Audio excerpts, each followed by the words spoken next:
الحمد لله رب العالمين والصلاة والسلام على سيد الأنبياء والمرسلين وعلى آله وأصحابه أجمعين. أما بعد، فأعوذ بالله من الشيطان الرجيم. بسم الله الرحمن الرحيم. يا أيها الذين آمنوا كتب عليكم الصيام كما كتب على الذين من قبلكم لعلكم تتقون.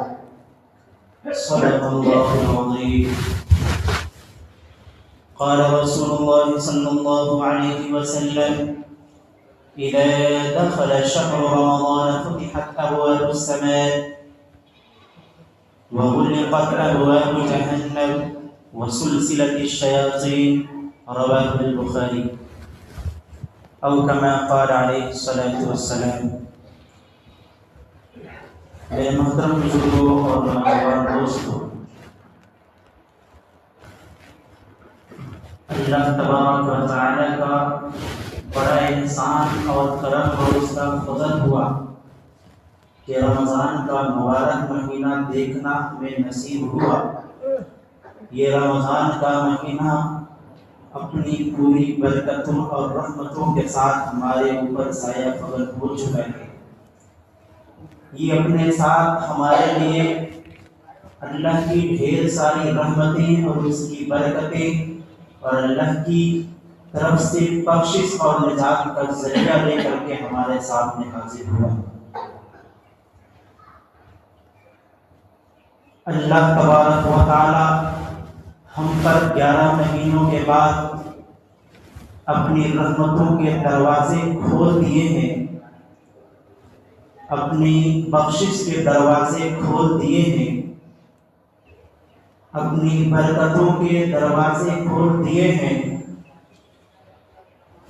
اور چھوٹ اتنی دے رکھی ہے کہ اللہ نے ہمارے درجات کو بلند کرنے کے لیے، ہماری مغفرت کرنے کے لیے، ہمیں اجر و ثواب سے نوازنے کے لیے، یہاں تک کہ عبادتوں کا اجر و ثواب بھی بڑھا دیا. اور جو چیزیں ان اجر و ثواب کو بڑھانے میں اور اعمال کرنے میں رکاوٹ بنتی تھی، اللہ نے انہیں بھی دور کر دیا. ان تمام چیزوں کے باوجود جبکہ یہ مہینہ رحمتیں، برکتیں، رزق میں وسعتیں لے کر کے حاضر ہو، اور ہم سب کا رب بھی ہم پہ اتنا مہربان ہو کہ وہ خود چاہتا ہو کہ میں بندوں کی بخشش کر دوں، اور رکاوٹوں کو بھی خود دور کرنا چاہتا ہوں اور دور کر رکھا ہو. ان تمام سہولیات کے باوجود ہم میں سے اگر کوئی ان چیزوں کا حقدار نہیں ہوتا ہے تو پھر ہمارے لیے اس سے بڑی بد نصیبی اور محرومی کی بات ہوگی. چنانچہ حضور اکرم صلی اللہ علیہ وسلم ارشاد فرماتے ہیں، امام بخاری اور امام مسلم سب نے اپنی سندوں کے ساتھ رمضان کے تعلق سے کئی روایتیں اپنی کتابوں میں لائے ہیں. امام بخاری لاتے ہیں، کہتے ہیں کہ رسول اللہ صلی اللہ علیہ وسلم نے ارشاد فرمایا: اذا دخل شهر رمضان فتحت ابواب السماء. جب رمضان کا مہینہ آ جاتا ہے، داخل ہو جاتا ہے، تو آسمان کے دروازے کھول دیے جاتے ہیں. ایک روایت میں ہے کہ فتحت ابواب الرحمہ، کہ رحمت کے دروازے کھول دیے جاتے ہیں. ایک اور روایت میں ہے فتحت ابواب الجنہ، کہ جنت کے دروازے کھول دیے جاتے ہیں. مطلب یہ ہے کہ اللہ نے آسمان کے دروازے بھی کھول دیے، جنت کے دروازے بھی کھول دیے، اور ہمیں مشکل نہ ہو، ہماری آسانی کے لیے اللہ نے اپنی رحمت کے دروازے بھی کھول دیے. اور اعمال کرنے میں رکاوٹ بننے والی چیزیں جو تھی وہ 2 قسم کی تھی. ایک تو وہ شیطان تھا جو ہماری چیزوں میں رکاوٹ بنتا تھا، ہمارے اچھے اعمال میں رکاوٹ بنتا تھا، چونکہ اس نے بھی قسم کھا رکھی ہے کہ اللہ تیرے بندوں کو میں جنت میں جانے نہیں دوں گا، اس سے روکنے کے لیے جو چاہے میں کروں گا، وہ ہمارا اصلی دشمن ہے۔ اللہ نے کہا کہ چلو تمہارے دو دشمنوں میں سے ایک دشمن کو میں قید کر دیتا ہوں، یہاں تک کہ اللہ نے جہنم کے دروازے کو بھی بند کر دیا اور شیطان کو بھی جکڑ دیا، قید کر دیا۔ پھر ہمارا ایک دشمن جو تھا وہ تو چلا گیا، اب ہمیں کوئی خطرہ نہیں ہے، لیکن ایک دشمن ہمارے ساتھ پھر بھی لگا ہوا ہے، وہ ہے ہمارا اپنا نفس۔ یہ ہمارا دشمن اب بھی ہمارے ساتھ لگا ہوا ہے،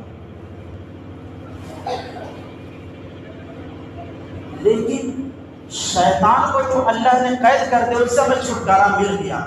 اس سے چھٹکارا کیسے ملے؟ اس سے چھٹکارا ہمیں کیسے ملے؟ ایک نمازی کو نماز پڑھنے میں کوئی تکلیف نہیں ہوتی ہے، اس سے کوئی بوجھ محسوس نہیں ہوتا۔ ایک مزدور کو مزدوری کرنے میں کوئی دقت نہیں ہوتی ہے، وہ خدا 10 گھنٹے چلا لیتا ہے، اس کے ہاتھ میں تھوڑے نہیں پڑتے۔ کیوں؟ وجہ اس کی یہ ہوتی ہے کہ وہ ہلچل جو ہے اس کا، وہ جو عادت بنی ہے وہ اسے تھکاتی نہیں ہے، وہ رکاوٹ نہیں بنتی چاہے ڈیوٹی جتنا بھی لو، چونکہ عادت ہے۔ اس نفس کو بھی اگر ہم عبادتوں کا خلر بنا ڈالیں، اس نفس کو بھی اگر اللہ کی طرف متوجہ کر دیں ہم، اور اللہ کی رحمتوں کی طرف اسے متوجہ کر دیں، تو یہ نفس ہمارا دشمن نہیں بنے گا، پھر یہ ہمارا دوست بنے گا۔ یہ رمضان کا مہینہ ہمیں وہی 11 مہینوں کی پریکٹس کے لیے آیا ہے کہ یہ نفس جو ہمارا دشمن ہے، اسے بھی اتنا گھسیں کہ اس کو خود عادت ہو جائے اور اس نفس کو مزہ اس اللہ کی عبادت میں آئے۔ تو یہ اس سے نمٹنا ہمیں باقی ہے۔ آج دوسرا رمضان ہے، اللہ تبارک و تعالیٰ خیر و خوبی کے ساتھ پورے رمضان المبارک گزارنے کی توفیق عطا فرمائے۔ تو ہمیں سب سے پہلے تیار ہونا ہوگا۔ تیار ہونے کے لیے ہمیں اپنی ذہن سازی، جو رمضان آ گیا ہے، عادت بنا لے۔ 2 دن 4 دن تھوڑی سی دقت محسوس ہوگی، بوجھ محسوس ہوگا، لیکن اس کے بعد عادت جو بھی لگے گی، یہ نفس بھی ہمارا دوست بن جائے گا۔ اس لیے ہم اس پہ محنت کریں۔ اللہ تبارک و تعالیٰ نے اس مہینے میں کئی ساری چیزیں ہمارے لیے رکھی جو ہمارے درجات کو بلند کرتی ہیں، ہمارے گناہوں کو معاف کراتی ہیں اور اللہ کی نظر میں ہمیں محبوب بناتی ہیں۔ کئی ساری چیزیں ہیں، روزہ، تراویح، قرآن کریم کی تلاوت، صدقہ خیرات، تہجد، یہ تمام چیزیں اس مہینے میں آسان ہو جایا کرتی ہیں۔ اللہ ان کے ذریعے سے ہمارے درجات کو بلند کرتا ہے۔ اللہ تبارک و تعالیٰ اللہ کے حبیب صلی اللہ علیہ وسلم نے ارشاد فرماتے ہیں، امام بخاری نے اس روایت کو نقل کیا، حضور فرماتے ہیں کہ ان فی الجنۃ بابا، جنت میں ایک دروازہ ہے، یدخل منہ الصائمون یوم القیامہ، اس دروازے سے صرف روزے دار داخل ہوں گے، لا يدخل منہ احد غیرہم، روزہ دار کے علاوہ کوئی بھی اس دروازے سے داخل نہ ہو سکے گا۔ یقال لہ ریان، اس جنت کے دروازے کا نام ریان۔ حضور فرماتے ہیں کہ اس سے روزہ دار کے علاوہ کوئی داخل نہ ہو سکے گا۔ قیامت کے دن کہا جائے گا این الصائمون، کہ وہ روزے دار کہاں ہیں جو میرے لیے بھوک پیاس اور اپنی شہوت کو برداشت کر کے رکھا، صرف میری وجہ سے وہ کہاں ہیں؟ اللہ کے نبی فرماتے ہیں کہ فیقولون، وہ روزے دار کھڑے ہوں گے اور کھڑے ہونے کے بعد وہ داخل ہو جائیں گے۔ حضور فرماتے ہیں لا يدخل منہ احد غیرہم، ان کے علاوہ کوئی شخص اس دروازے سے داخل نہیں ہوگا۔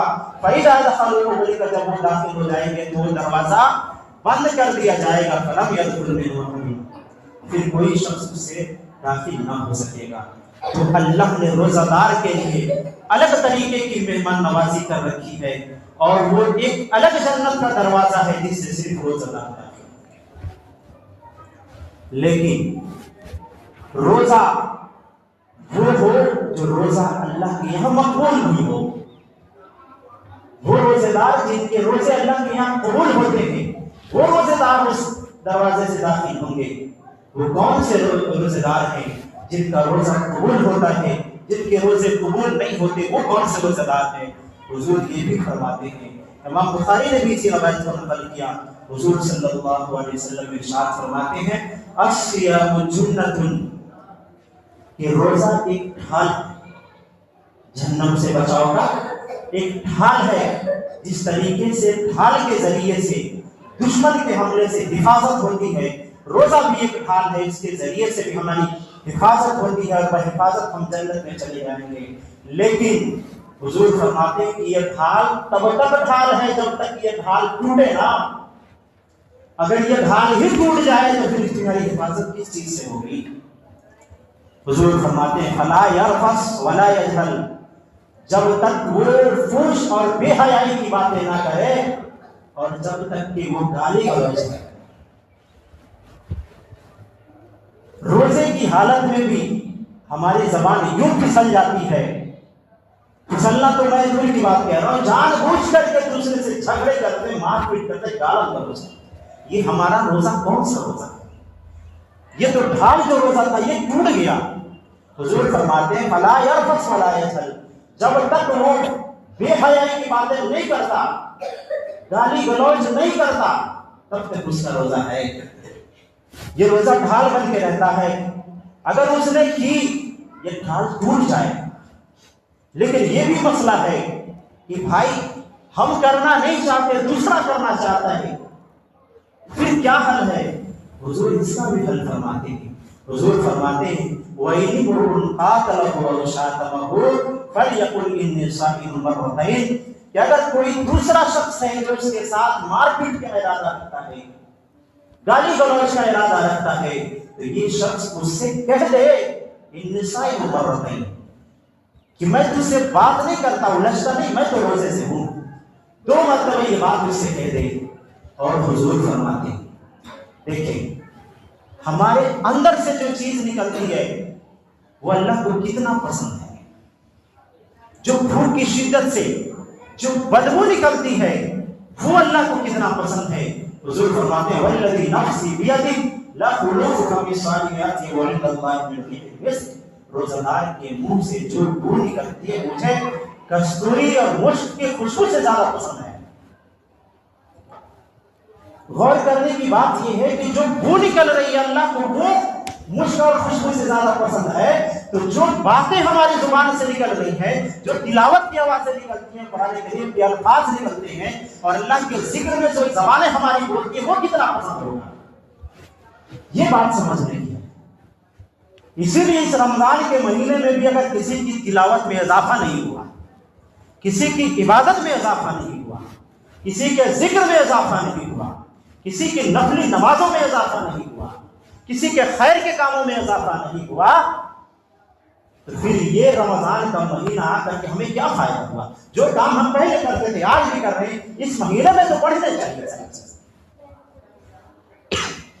اس مہینے میں تو ہر خیر کے کام پڑھنے چاہیے۔ امام بخاری نے ایک اور روایت نقل کی اور کہتے ہیں کان اجود الناس فی الخیر، حضور صلی اللہ علیہ وسلم خیر کے کاموں میں سب سے بڑھ چڑھ کر کے سخاوت کرنے والے تھے۔ لیکن جب رمضان آ جاتا اور جبریل علیہ السلام ہم سے ملنے لگتے، ملنے میں اضافہ ہونے لگتا، تو پھر حضور کا یہ خیر کا کام اور بڑھ جاتا تھا، ایسے بڑھ جاتا جیسے تیز آندھیاں چلتی ہیں ویسے بڑھ جاتا۔ ہمارے نیک کاموں میں کتنا اضافہ ہوا، ہم نے خیر کے کاموں میں کتنا اضافہ کیا اپنے کاموں میں۔ اور ام عائشہ تو فرماتی کہ حضور صلی اللہ علیہ وسلم جب رمضان کا مہینہ آتا تو یوں کمر کس لیتے تھے۔ آدمی جب کمانے کے لیے جاتا ہے، جیسے کھیتوں میں کام کرنے جاتا ہے، دیکھتے نا کہ چستی کے ساتھ اور پھرتی کے ساتھ کام کرنا ہوتا ہے، وہ نکالتا ہے پھاوڑا، کمر میں باندھتا ہے، یہ پھر اٹھاتا ہے پھاوڑا، پھر پوری چستی کے ساتھ کرتا ہے۔ تو حضور کے فرمان، اما عائشہ کے فرمان کا مطلب یہ ہے کہ حضور کمر کس لیتے تھے آگے کے کاموں کے لیے، رمضان میں خوب تیزی کے ساتھ تیار ہو جائے۔ ہمارے کاموں میں کتنی تیزی ہے، ہم نے خیر کے کاموں میں کتنا حصہ لیا۔ ہمیں چاہیے کہ ہمارے معاملات میں اضافہ ہو، ہمارے معاملات میں اور اضافہ ہو، ہمارے خیر کے کاموں میں اضافہ ہو، قرآن کی تلاوت میں اضافہ ہو، ہر چیز میں اضافہ ہونا چاہیے ہمارا، جو بھی خیر کا کام ہے اس میں۔ اس لیے ہمیں اس چیز میں آگے بڑھنا چاہیے، اور روزہ دار ہیں تو روزہ دار کی طرح ہم رہیں صبح سے شام تک، اور اپنے اندر فرشتوں والی صفت پیدا کریں۔ فرشتے کیا کرتے ہیں بھائی؟ فرشتے کھاتے نہیں کھاتے، فرشتے پیتے نہیں پیتے، فرشتے بیویوں سے ملتے نہیں ملتے۔ روزہ میں تو بھی یہی کام کرتے ہیں ہم، کھانا پینا بند، دین میں بیویوں کے ساتھ ملنا بند۔ فرشتوں کی صفت یہ ہے، اللہ فرماتے ہیں لا یعصون اللہ ما امرهم ویفعلون ما یؤمرون، کہ جس چیز کا حکم انہیں دیا جاتا ہے ذرہ برابر وہ نافرمانی نہیں کرتے۔ تو اگر ہم نے ذرہ برابر اللہ کی نافرمانی نہیں کی تو فرشتوں کے ساتھ مصیبت میں داخل ہو جائے۔ ہاں، اس روزے کو ہمیں بچانا بھی ہے۔ امام بخاری نے ایک اور روایت بتائی، بڑی خوبصورت بات ہے، سننے والی بات ہے۔ حضور صلی اللہ علیہ وسلم فرماتے ہیں من لم یدع قول الزور والعمل به، کہ جو شخص جھوٹ بولنا نہ چھوڑے، جو شخص دھوکہ دینا نہ چھوڑے، وہ بھی کم اس رمضان میں بھی، مطلب یہ نہیں کہ رمضان کے علاوہ دنوں میں جائز تھا یہ کام، نہیں، وہ بھی حرام تھا اور دنوں میں، لیکن رمضان جیسے مبارک مہینے میں بھی اگر کوئی شخص دھوکہ دینا نہ چھوڑے، جھوٹ بولنا نہ چھوڑے، تو حضور فرماتے ہیں فَلَيْسَ لِلَّهِ حَاجَةٌ فِي أَن يَدَعَ طَعَامَهُ وَشَرَابَهُ، پھر اسے بھوکا رہنے اور کھانے پینے کے چھوڑنے کی اللہ کو کوئی ضرورت نہیں۔ اللہ ہمارے کھانے پینے چھوڑنے کا محتاج نہیں ہے، اللہ کو کوئی ضرورت نہیں ہماری عبادت کی، یہ ہماری نیکیوں میں اضافہ کرتے ہیں، یہ اللہ کے نزدیک، اللہ کی نظر میں ہمیں مقبول بناتے ہیں، ہماری قریبی بڑھتی ہے اللہ کے نزدیک، اللہ کو ہماری عبادتوں کی کوئی ضرورت نہیں ہے۔ حضور فرماتے ہیں من لم یدع قول الزور والعمل به، کہ جو شخص رمضان کے مہینے میں بھی جھوٹ بولنا اور دھوکہ دینا نہ چھوڑے، اس کے بھوکا رہنے کی اللہ کو کوئی ضرورت نہیں۔ مطلب روزہ کیوں رہ رہا ہے؟ روزہ رہتا ہے اسے برباد کر رہا ہے، پھر روزہ رہنے سے فائدہ کیا اس کا؟ جو چیزیں اللہ کی نظر میں مقبول بنا رہی تھی ہمیں، جھوٹ اور دغا بازی ہے، تو ہمیں غیر مقبول بنا دی اللہ کی نظر۔ جو عزت اللہ کی نظر میں بننی چاہیے تھی وہ ختم ہو گئی، اس لیے حضور فرماتے ہیں اس کے روزہ رہنے کی کوئی ضرورت نہیں ہے۔ تو ہمیں ان چیزوں سے بچنا چاہیے۔ آپ سوچ رہے بھائی جھوٹ کون بولتا ہے، دھوکہ کون دیتا ہے؟ جھوٹ کے دن بھر میں 10 مرتبہ دیتے ہیں، ہمیں اندازہ نہیں ہوتا، اندازہ نہیں ہوتا، جھوٹ ہم 10 مرتبہ بول چکے ہوتے ہیں۔ بھائی کہاں ہے، جلدی آئیے، ابھی 2 منٹ میں آ رہا، پہنچا ہے 10 منٹ۔ یہ جھوٹ نہیں، یہ جھوٹ نہیں ہے، یہ دن بھر میں ہم کتنے کام کرتے ہیں، بڑے جھوٹ بولتے ہیں۔ حضور فرماتے ہیں اسے جھوٹے دار کو کے روزے کی ضرورت نہیں ہے۔ دھوکہ کتنا دیتے ہیں ہم دوسروں کو؟ ہاں، قرض لیے ہوتے ہیں، قرض دینے کی باری آتی ہے، 4 دن میں جگاڑ کر کے آپ کا دے دیں گے، 4 دن کے بعد فون ہوتا ہے ابھی جگاڑ دوں گا، 4 دن اور ہوتی ہے، یہ دھوکہ نہیں۔ یہ ساری چیزیں رمضان کا مہینہ ہے، سامان فروخت کر رہے ہیں ہم، پھلوں کا مہینہ ہے، پھل فروخت کر رہے ہیں، سڑا گلا سب ملا کر کے عمدہ کے بھاؤ میں بیچ دیتے ہیں، کہ دھوکہ نہیں ہے تو کیا ہے؟ کپڑے کا ریٹ بڑھا کر کے، جو کپڑے کی قیمت کم ہے بڑھایا، لیکن بڑھانے کے باوجود بھی کپڑا غلط نکلا، کہ دھوکہ نہیں ہے تو کیا ہے؟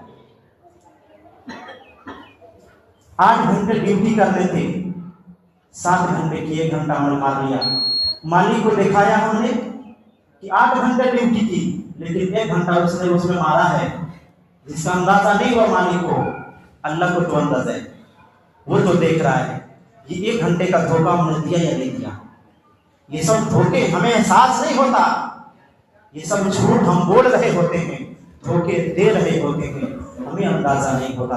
حضور فرماتے ہیں کہ کوئی شخص ایسا کرتا ہے تو پھر اللہ کو اس کے روزے کی کوئی ضرورت نہیں ہے۔ ہمیں روزہ بھی رکھنا ہے، اور روزہ ایسا رکھنا ہے جو اللہ کے یہاں مقبول بھی ہو، جو روزہ اللہ کے یہاں قبولیت کا ذریعہ بنے، ہمارے درجات کے بلندی کا ذریعہ بنے، ہماری مغفرت کا ذریعہ بنے۔ تبھی تو حضور فرماتے ہیں، امام بخاری نے اسی روایت کو نقل کیا کہ امام صام رمضان ایمانا و احتسابا غفر له ما تقدم من ذنبه، جو شخص ایمان سے، ثواب کی امید سے رمضان کا روزہ رکھتا ہے، اللہ اس کے پچھلے گناہوں کو معاف کرتا ہے۔ اور ایک روایت میں غفر له ما تأخر، کہ اگلے پچھلے دونوں گناہوں کو معاف کر دیتا ہے۔ یہ گناہ کے معاف ہونے کی جو بات حضور نے کہی ہے وہ کس روزے کی بات ہے؟ یہ کون سا روزہ؟ یہ وہی روزہ ہے جو روزہ ڈھال ہے، جب تک ڈھال ہے ہماری حفاظت ہوتی رہے گی، ہمارا درجہ اللہ کے یہاں بلند ہوتا رہے گا۔ ہم نے ڈھال کو توڑ دیا تو ہم غیر محفوظ ہو جائیں گے۔ ایسا روزہ اللہ کے یہاں قابل قبول نہیں ہے، ایسے روزوں کی ضرورت بھی اللہ کو نہیں ہے۔ اس لیے ہم روزے بھی رکھیں، تراویح کا اہتمام بھی کریں، نماز پڑھ کے سنت بھی نہیں پڑھتے نکلنا شروع ہو جاتے، سنتیں پڑھیں۔ ہماری عبادتوں میں چینجنگ آنی چاہیے، ہمارے عادتوں میں بدلاؤ ہونا چاہیے۔ پھر تراویح بھی پڑھیں، پوری تراویح پڑھیں، جو 8 پڑھتے ہیں 8 پڑھیں، جو 20 پڑھتے ہیں 20 پڑھیں، کوئی دقت کی بات نہیں ہے۔ پڑھیں، جو 8 پڑھتے ہیں ان سے بھی گزارش ہے کہ 20 پڑھیں، 20 تراویح نہیں 12 نفل ہو جائیں گی، آپ کی اللہ کے یہاں درجات کے بلندی کا سبب بھی بنے گا۔ اس لیے ان چیزوں کے قرآن کی تلاوت کا بھی معمول بنا ہے، خاص طور سے ایک رکوع ایک آیت کی ترجمہ کے ساتھ بھی پڑھنے کا معمول بنا ہے۔ انشاءاللہ سبھی اپنا معمول میں چینجنگ کریں گے نا انشاءاللہ۔ نماز پڑھنے کے بعد سنت پڑھ کے نکلیں۔ آدھے آدمی سنت پڑھ رہے ہوتے ہیں، آدھا شور و غل ہو رہا ہوتا ہے۔ بتائیں آپ نے نماز پڑھ کے اچھا کام کیا ہے یا غلط کام کیا؟ آپ نے نماز پڑھ کے نیکیاں بٹوری، اور نماز پڑھنے کے بعد جو لوگ سنت پڑھ رہے ہیں ان کی سنتوں میں خلل ڈال کے آپ نے کون سا اچھا کام کیا؟ وہ جو ثواب انہوں نے بٹورے تھے وہ کہاں گئے؟ کسی مسلمان کو تکلیف دینا کیا جائز ہے؟ تکلیف دینا مارنا ہی تھوڑی ہوتا ہے، جس قدر بھی تکلیف ہو تکلیف ہے۔ دوسروں کی نمازوں کو خراب کرنا یہ ہمیں زیبا نہیں دیتا، خود پڑھیں دوسروں کو بھی پڑھیں۔ اللہ تبارک و تعالی ہم سبوں کو بھی رمضان کے مہینے کو پوری اچھے اور خیر کے ساتھ گزارنے کی توفیق عطا فرمائے۔ آمین۔ وآخر دعوانا